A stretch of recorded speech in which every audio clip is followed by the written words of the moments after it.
Hi Aquarius, this is Jav. Welcome po sa ating channel. By the way, Aquarius, this is your Monthly Gabay Tarot reading for September 2025.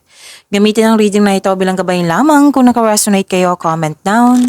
Tandaan, ito ay channel reading. Kunin nyo lang po kung ano naka-resonate sa iyo.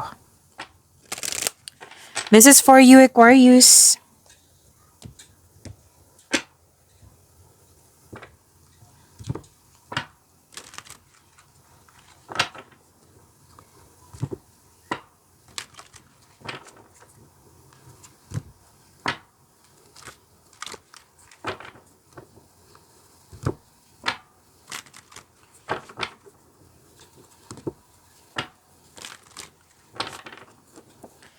Para po ito sa iyo, Aquarius, ngayong September 2025.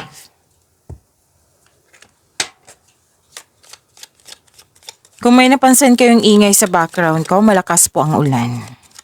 Maraming salamat po sa inyong patuloy na suporta, sa mga nag-donate, sa mga hindi nag-skip ng ads.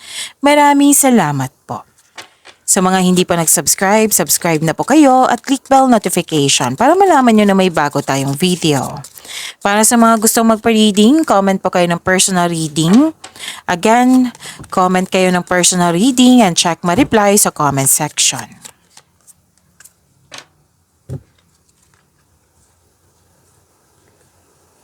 Okay. New beginning. May bagong simula dito. Pwedeng kakapasok sa relasyon, kakasimula sa proyekto, sa trabaho, sa negosyo. Basta po bagong simula. May nakita ko ditong humihingi ng atensyon sa iyo. Pwedeng inner child mo or bata.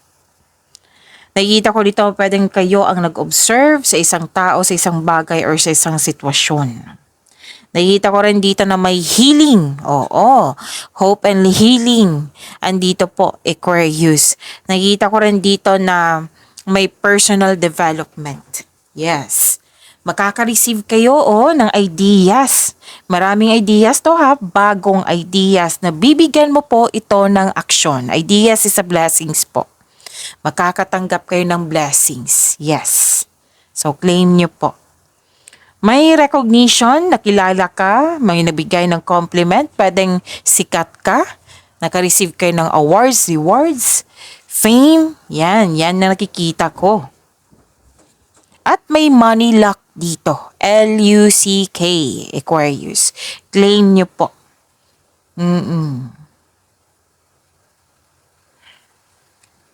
May nakita rin ako dito, nag-research kayo sa internet para may makuhang learnings and clarity.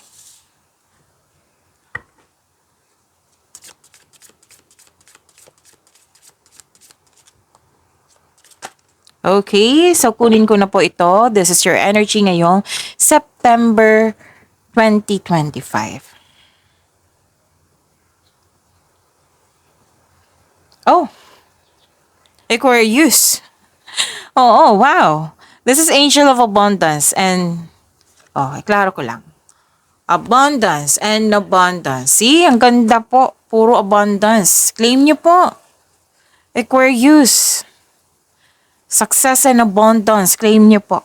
Ang ganda ng September 2025 ha. Kung may okay. Please be reminded, lalo na sa mga bago dito, kung may napansin kayo ng repeating message, like for example, nanood kayo sa inyong daily Gabay Tarot reading at dito din sa monthly Gabay Tarot reading nyo, at may napansin kayo na repeating message. Yan po yung pinupush ng cards nyo na kailangan yung bigyan ng atensyon, solusyon at aksyon kung maaari po. So, andito po si Angel of Abundance to attract more blessings. Let us say the power affirmation. Let us say, I am abundant and at peace with myself. Again, I am abundant and at peace with myself. Kung sa Tagalog pa, ako ay sagana at payapa sa aking sarili. Again, ako ay sagana at payapa sa aking sarili.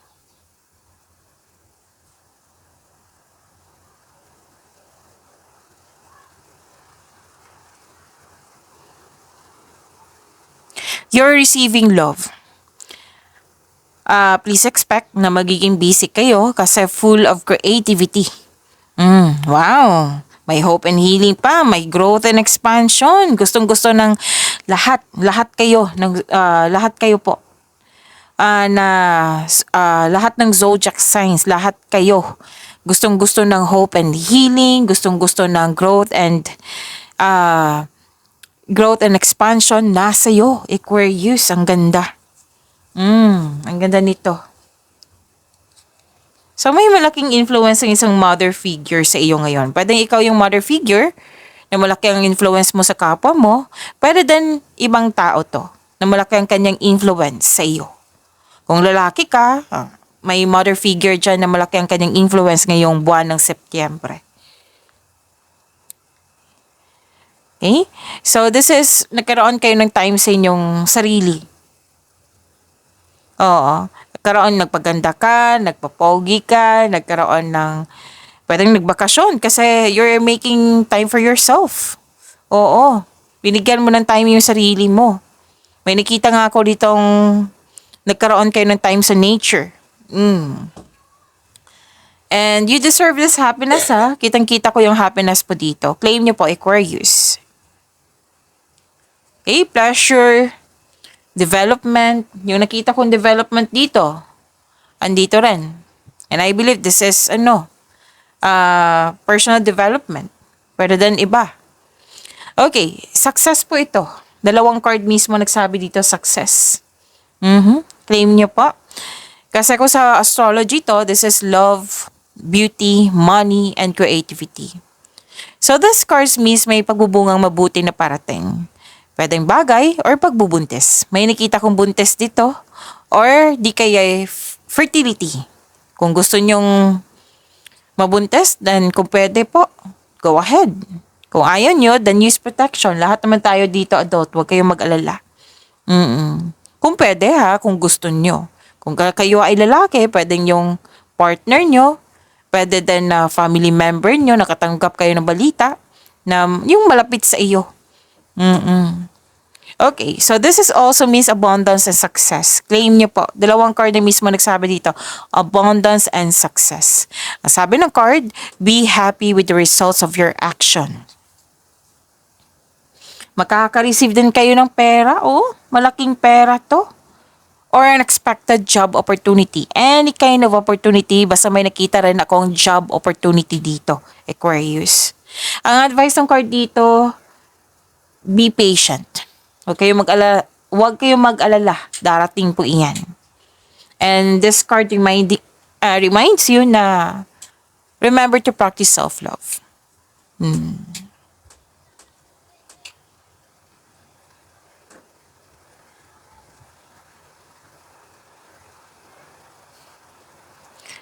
New beginning.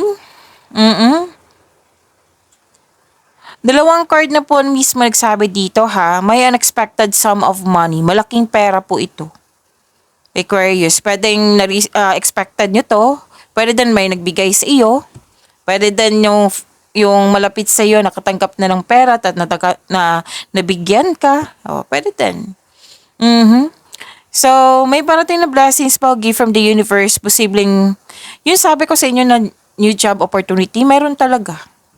Pwede any kind of opportunity, pero naka-highlight talaga yung bagong trabaho dito. Pwede din bagong proyekto.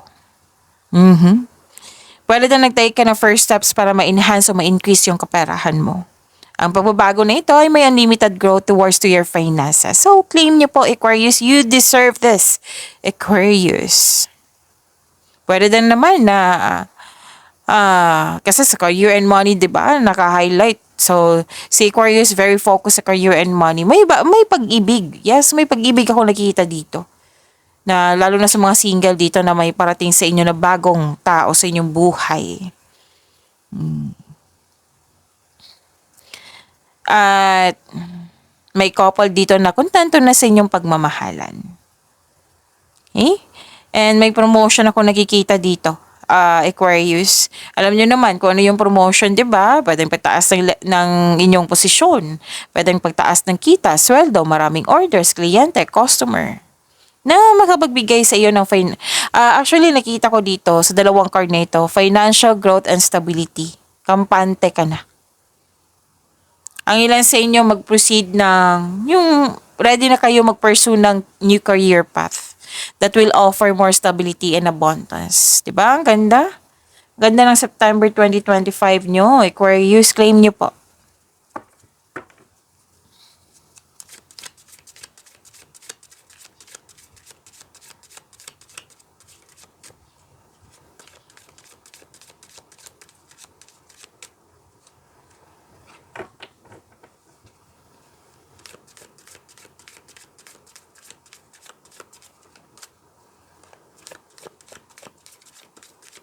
Career and money ni Aquarius.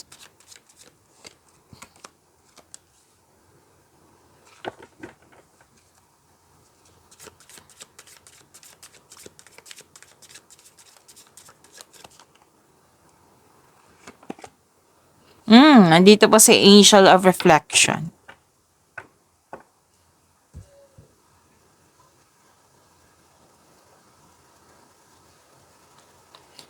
Okay, so career and money nyo to attract more blessings. Let us say the power affirmation kasi andito po si Angel of Reflection. Let us say, I create space to learn more about myself and my spiritual path. Again, I create space to learn more about myself and my spiritual path.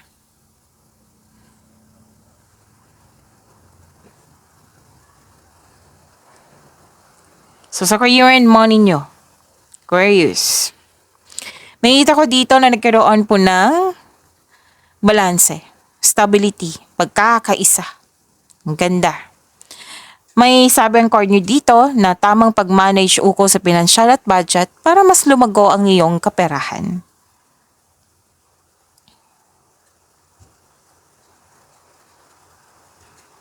Okay.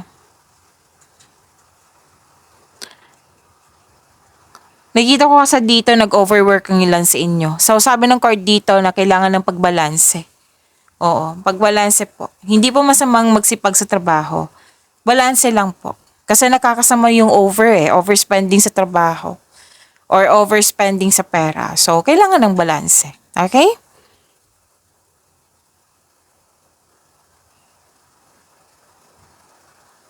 Nakita ko rin dito na nagkaroon po ng yung ang sabi kasi ng card dito, feel free yourself para makapag-isip ka ng maayos. Kung nais mo ng promotion or making business investment, hindi mo na kailangan ng pahintulot to move ahead. Magtiwala sa inyong sarili, Aquarius. Oo. Magtiwala sa inyong sarili. Makinig din sa inyong intuition kasi makatulong din yan. Mas gusto mo magtrabaho mag-isa rather than in collaboration. Gusto mo ng me time, alone time. Yan ang nakikita ko sa inyo. Para din naghahanap ka ng sagot sa inyong mga katanungan, solusyon sa inyong problema. Sabi ng card dito, nasa iyo na. All life's answers are within you. Gusto niyo ng pwedeng bakasyon din to kasi me time eh. Okay, so this is good kasi bibigyan mo ng oras yung sarili mo. Nagkaroon din ng enlightenment, divine inspiration, inner truth, naka-receive kayo ng wisdom message, nagbigay ka din ng pasensya which is kailangan po. And more on, kung sa astrology to, analytical, hardworking, nagbigay ka ng pasensya. This is good. Claim nyo po, Aquarius, ang ganda po. And kung may challenges, struggles, ma-overcome mo din yan. Kasi kitang-kita ko dito yung resilience. Nakita ko dito yung overcoming of obstacles, self-assurance, very confident. May ganap na naka-align sa passion mo na binigyan mo siya ng action. You have inner power. You have courage. Oo. So, you have a confidence and persistence in your career. You're eager to achieve a successful outcome sa work or negosyo mo. Ang sabi ng card dito, don't give up or don't doubt your strength. Kasi dalawang card kasi nagsabi dito na nag-aalangan, may nakita kong ganyan. So, that is normal. Pero sabi ng card dito, pinupush kayo ng cards nyo na go mo na, ma'am, huwag kang mag-give up, huwag kang mag-doubt sa inyong strength, huwag kang mag-doubt sa iyong talino, Aquarius. Okay, so claim nyo po, Aquarius.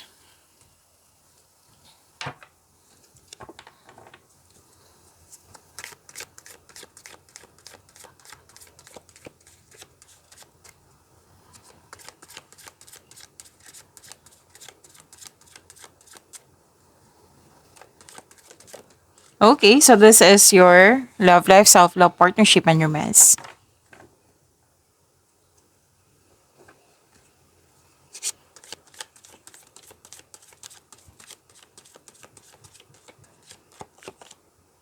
Okay, so huwag kayong matakot sa card na ito ha, kasi this is transformation. Walang masamang mangyayari, okay?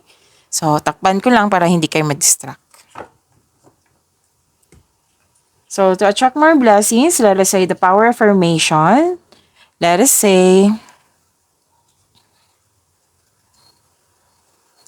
I embrace change and new beginnings. Again, I embrace change and new beginnings. Kung sa Tagalog pa,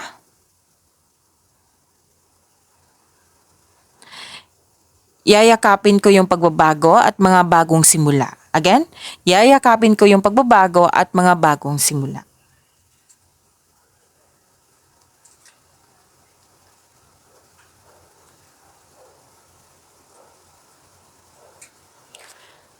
Okay, mag-remind ng card nyo dito kasi may nakita ako ditong conflict or kailangan ng pag-usapan. Kung may conflict, kailangan talaga ng pag-usapan. Ang sinabi kasi ng card nyo dito na yung solusyon is communication. Communication is the key. Magawa kayo ng schedule, magawa kayo ng aksyon, mag-usap kayo ng mahinahon. Kasi itong conflict na ito, magkakause siya ng overthink. Oo. Which is normal and nakikita ko talaga to sa air signs. Basta air signs, more on overthinking. So, kasi logic kayo eh. More on logic kayo. So, hindi nyo talaga maiwasan yan. And for me, that's normal. And kailangan mo lang talaga na ma-overcome yan kung overthinking. Di ba? Over. Alam nyo naman, basta over, nakakasama yan sa iyo. Kailangan lang ng balance po. Okay?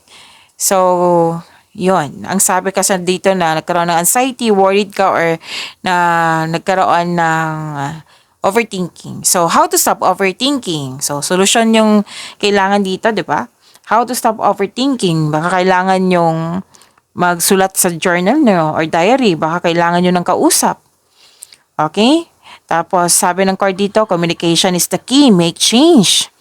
Hindi ibig sabihin na hihinto ka. You have to move forward. Oo. Ang pangyayaring ito ay pansamantala lamang at lilipas din po ito. Yung paraan is communication is the key talaga. Okay?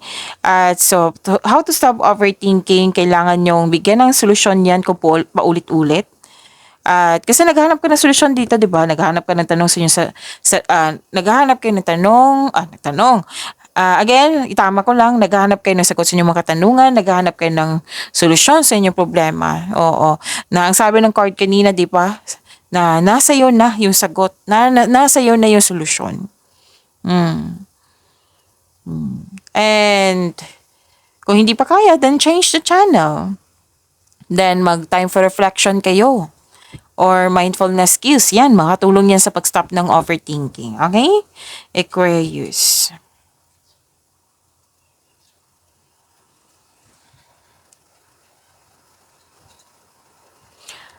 Aquarius. Maaring hindi pa ito, kasi lumabas to, I think lumabas to sa iyo last week of August. Oo, check nyo kung parati kayong nanonood dito. Kasi may nakita ko dito, Aquarius, na pwedeng ikaw to, pwedeng siya, na balak pa kasi to eh. Parati itong iniisip. Oo. Balak na yung dating malapit sa'yo, oo. Again, yung dating tao na malapit sa'yo na nagkaroon kayo ng loss of connection, may balak po, balak pa. Wala pa akong nakikitang aksyon dito. Balak pa. Nasa isipan pa, balak, plano na wala pa akong nakikitang aksyon na mag-reconnect. Dati po. Dating malapit sa'yo na may balak siya na makipag-reconnect sa'yo. Okay? May nakita rin ako dito ng transformation sa couple, sa may relasyon. Pwedeng nag-put ng space kasi space is a sign of respect sa inyong sarili, sa kanya, sa inyong relasyon. Lahat tayo, kahit may relasyon, kailangan ng space. Oo, kasi para maiwasan itong ma-burnout, exhausted, oo. to maintain a healthy communication, a healthy connection. Yan. Healthy connection. Para sa pagbalik nyo, re-energize na kayo, pwede na kayo mag-usap. Okay?